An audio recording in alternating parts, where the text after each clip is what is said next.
வணக்கம். வைஜத் ஃப்ரம் ஜவாதுபட்டி புது power writer அப்படிங்கிற யூடியூப் சேனல் மூலமாக மீண்டும் சந்திப்பு ரொம்ப மற்ற மகிழ்ச்சி. அத்தோட எங்கள் சேனல் சப்ஸ்கிரைப் பண்ணுங்கள், பெல் பட்டன் எடுத்த மறந்துடாதீங்க.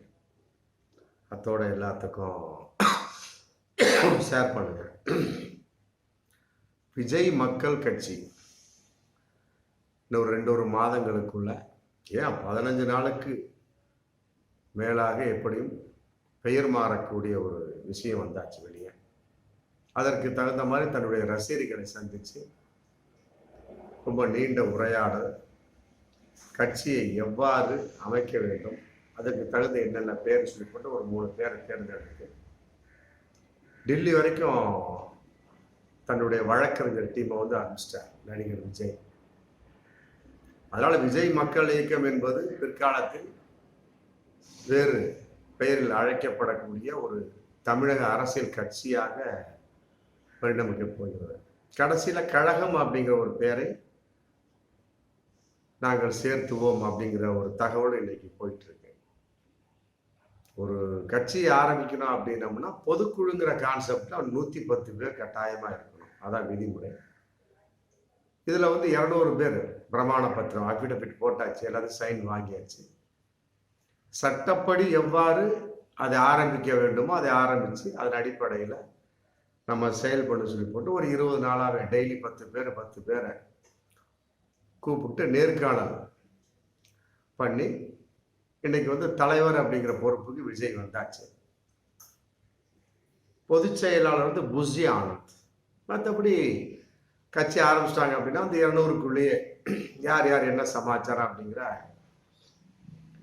அவர்களுக்குள்ளே ஒரு மாவட்ட தலைவர், மாவட்ட செயலாளர், பொருளாளர் அப்படின்னு 234 தொகுதிக்கு உண்டான ஒரு விஷயம், அப்புறம் இருக்கக்கூடிய மாவட்டங்களுக்கு உண்டான விஷயம், வட்டம், அப்புறம் அதுக்குள்ள நகரம், இப்படின்னு பிரிஞ்சு எல்லா திட்டங்களும் ரெடி. கட்சியை ஆரம்பிக்க வேண்டியதான் அடுத்த விஷயம். அதுக்குண்டான ஏற்பாடும் நடந்துடும். 2 ஜூலைல முதல் அரசியல் மாநாடு போட போறாங்க. அதுவும் ஒரு தகவல் இன்னைக்கு பகிரங்கமா போயிட்டு இருக்கு. இப்போதைக்கு நம்முடைய தமிழகத்துல அவருடைய கட்சி ஆரம்பிக்கப்பட்டு விட்டதுன்னே சொல்லலாம், அதுல மாற்று கருத்து இல்லை. எந்த அளவுக்கு வார்த்தையை விடாமல் பொறுமையாக இருந்தாரோ அந்த அளவுக்கு அவர் பிற்காலத்தில் நிலைக்கப்படுவார் அப்படிங்கிற ஒரு வாசகம் இருக்கு. அதன் அடிப்படையில் விஜயும் நிலைப்பாரா அப்படிங்கிறது வரும் காலங்களில் தான் பதில் சொல்ல முடியும். ஏன்னா சினிமா வேறு, அரசியல் வேறு.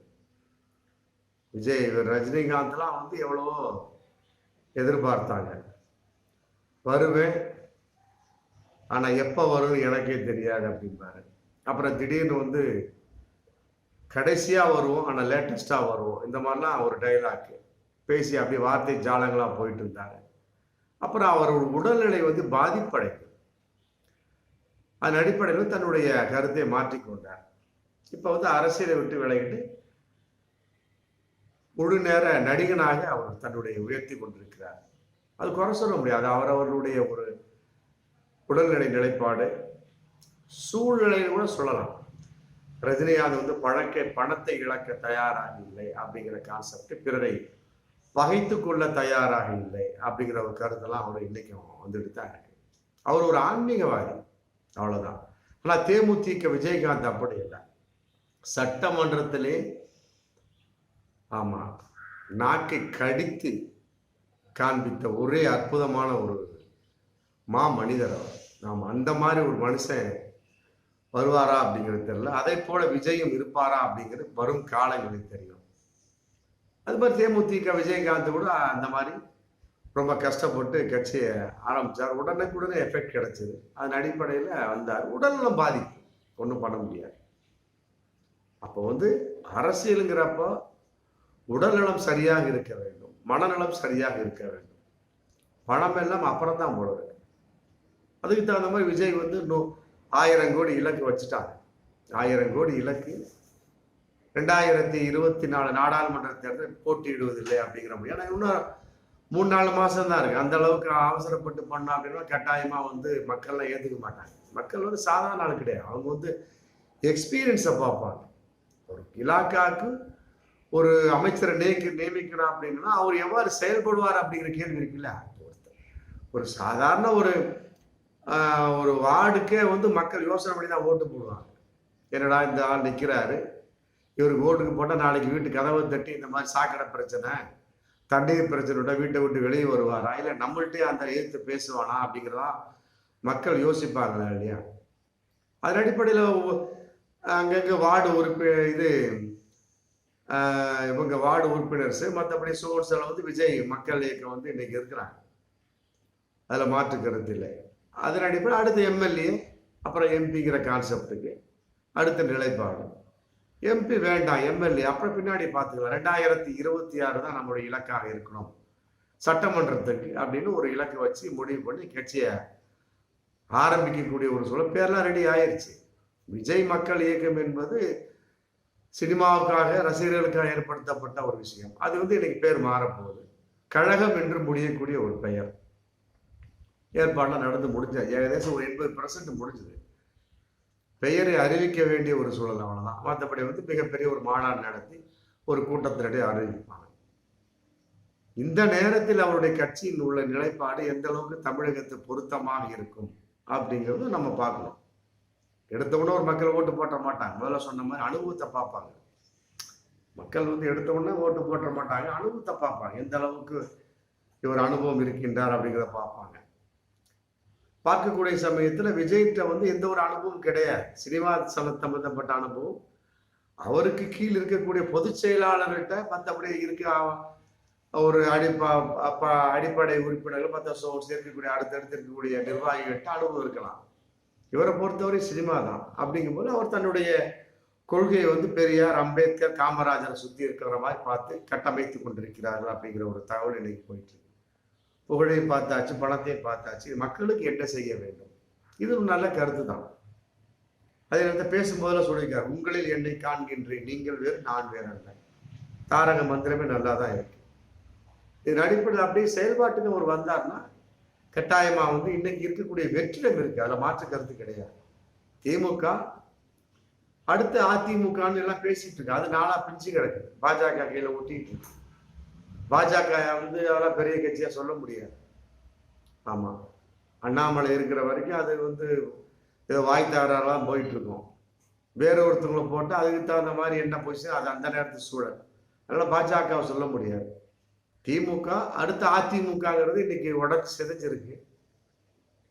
தேமுதிகவை சொல்லலாம். மற்றபடி விஜயகாந்த் அந்த காந்தை இறந்துட்டாங்க. இந்த அம்மா பிரேமலதா வந்து என்னுடைய ஒரு குரு வந்து ஜெயலலிதா அப்படின்னு சொல்லிட்டு உட்காந்துருக்கிறாங்க.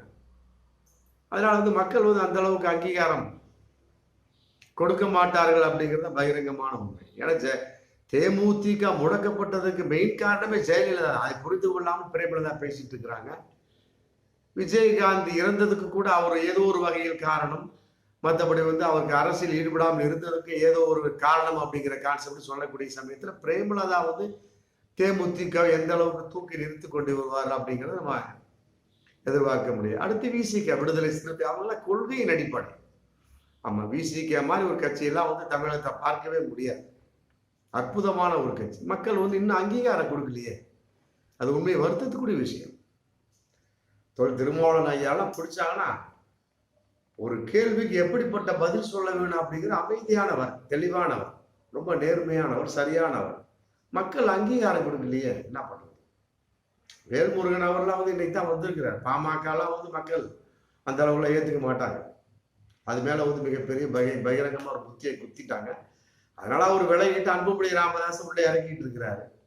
மற்றபடி வைகோ தன் பையனை இறக்கிட்டார், துறை வைகோ அப்படி இறக்கிட்டாரு. வாரிசு அரசியல் கூடாது போட்டு சொன்னாரு. இப்ப அவரே தான் வாரிசு இறக்கிட்டார். அதனால வந்து அதெல்லாம் வந்து பெருசாலாம் வர முடியாது.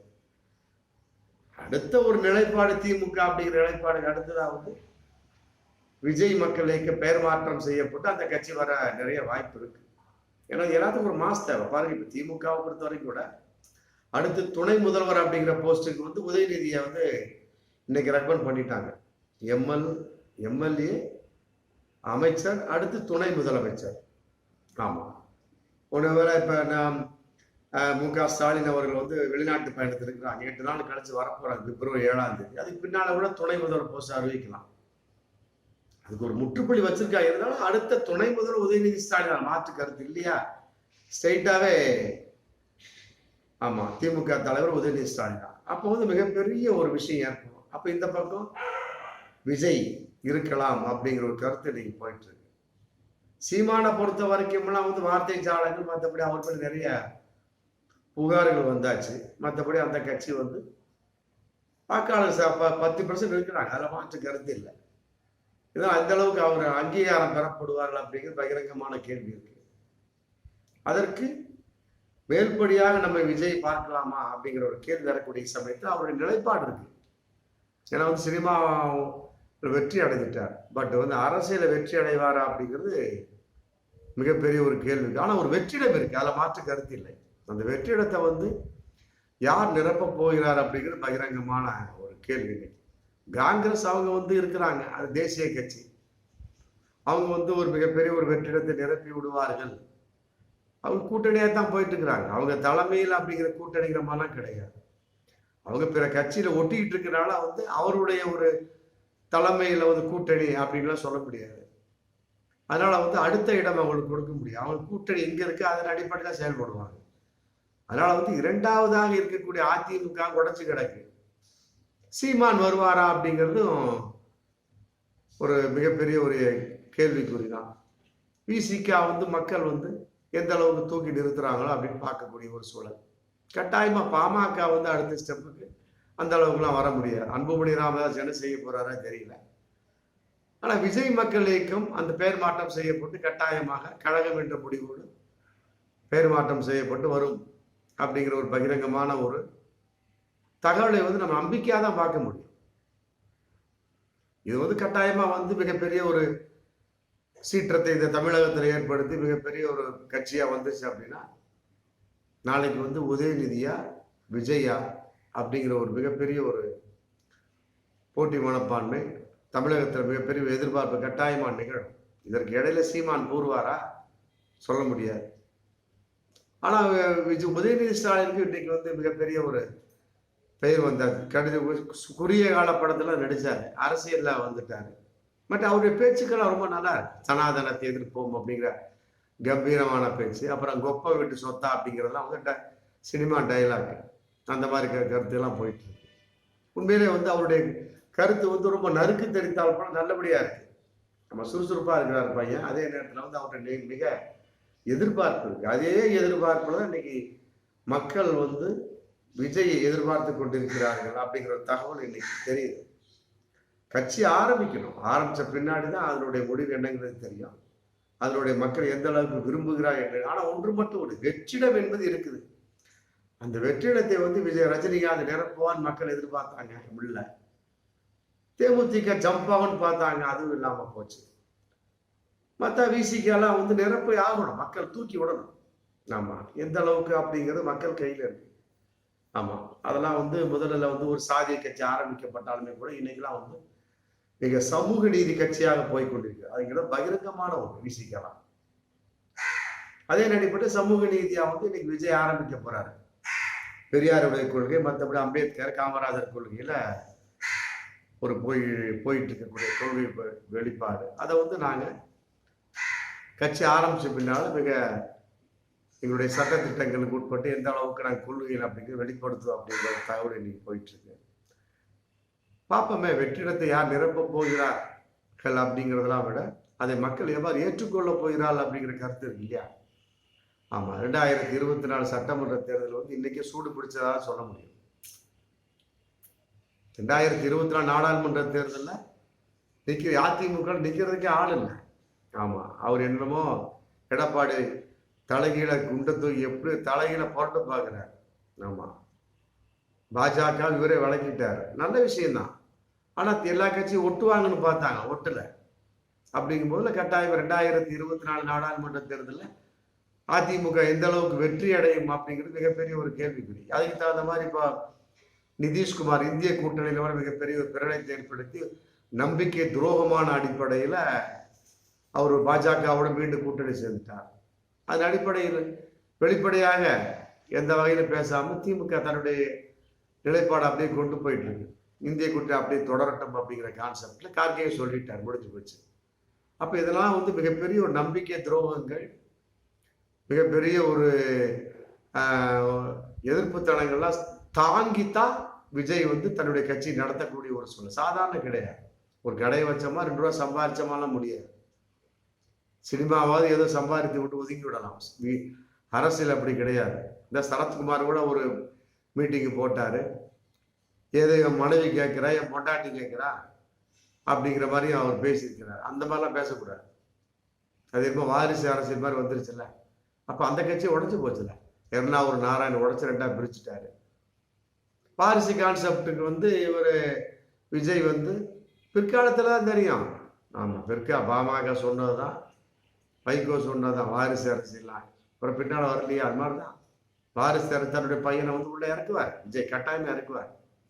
என்னதான் இருந்தாலும் தலைவர் அப்படிங்கிற கான்செப்டை கட்டாயமா வந்து தன்னுடைய சொத்துக்களை வந்து காப்பாற்ற துடிப்பார். எந்த அரசியல்வாதியா இருந்தாலும் சரி, கஷ்டப்பட்டு சம்பாதிச்சிருப்பாங்க. அதை வந்து எப்படி காப்பாற்றணும், அடுத்தவனை சாப்பிட எப்படி விடுவாங்க? நம்ம தான் விட்டுருவோமா? நம்ம பொண்டாட்டி பிள்ளை தான் பார்ப்போம். அது மாதிரி தான் அதுவும். எப்படி? அதனால வந்து விஜய்க்கு அந்த இதுல வந்து விஜய் ஆரம்பிக்க கட்டாயம் பிற்காலத்தில் வாரிசு அரசு கட்டாயம் வரும். பையன் இருக்கிறார், கொண்டு வந்துடுவார். அதுல மாற்று கருத்து இல்லை. இருந்தாலுமே கூட மக்கள் எங்க அங்கீகாரம் என்பது ஆரம்பித்த பின்னால அவருடைய செயல்பாட்டில் தெரியும். எது எப்படி 2024 சட்டமன்ற அந்த தேர்தல் மிக போட்டிகரமாகவும் பிரளயமாகவும், குறிப்பாக திமுகவா புதிதாக தோற்றுவிக்க போகிற விஜய் கட்சியா அப்படிங்கிற மாதிரி தான் இருக்குங்கிறது இப்பவே தெரியுது. மற்ற கட்சிகள்லாம் வந்து எந்த அளவுக்கு தூக்கி நிறுத்தப்படுவார்கள் அப்படிங்கிறது அது இப்போ தெரிஞ்சு போச்சு. அந்த அளவுக்குலாம் மக்கள் வந்து ஏற்றுக்கொள்ள மாட்டாங்க. ஆமாம், எவ்வளோ கொள்கை நிலைப்பாடாக இருந்தாலும் சரி, மக்கள் வந்து மாசம் பார்க்குறான், மற்றபடி வந்து அந்த ஒரு பப்ளிக்கை பார்க்குறான், புகழை பார்க்குறான், அதே நேரத்தில் பணத்தையும் பார்க்குறாங்க சில பேர்.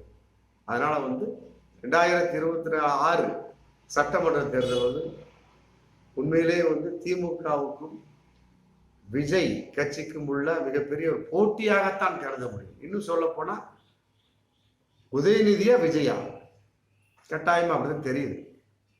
விஜய் ஆரம்பிச்சார்னா 2024 சட்டமன்ற தேர்தலுக்கு தன்னுடைய கட்சி நிலைப்படுத்திடுவாங்க. அதில் மாற்று கருத்து இல்லை. அப்போ வந்து தமிழக சட்டமன்ற அந்த தேர்தலை ஜெயிக்கக்கூடிய கான்செப்ட் யாருப்பா? திமுகவா, அந்த விஜய் அந்த அவங்க கட்சியா, உதயநிதியா விஜயா? அந்த அளவுக்கு மிகப்பெரிய ஒரு போட்டி வரக்கூடிய ஒரு சூழல் கட்டாயம் இன்னைக்கே தெரியுது. ஆமாம், பார்ப்போம்.